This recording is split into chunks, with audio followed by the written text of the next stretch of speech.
I've never taught children before. I volunteered when I was really young. And this year I decided to do something called Awana. God really humbled me in understanding where He's taking these kids and how to actually teach them. Because I'm teaching basic information and then these like just little gems pop in and the kids are like 10 to 12 years old. I am shocked at the wisdom that God gives me sometimes.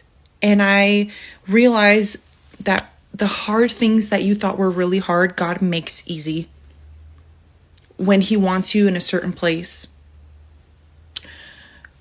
I'm not a teacher, but I'm reliving all these things for the kids. And one example.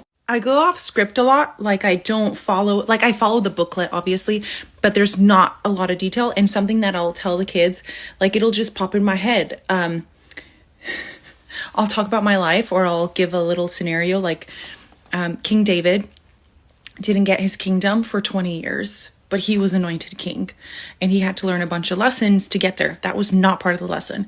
And these kids, and I have to ask them like, this maybe sounds silly, but I had to ask them like, was King David a wuss? Was he somebody that you're like, oh, little shepherd boy? And everyone's like, no, he won battles. He had a bunch of wars. And I was like, so do you think that God is calling you to be somebody who's not courageous?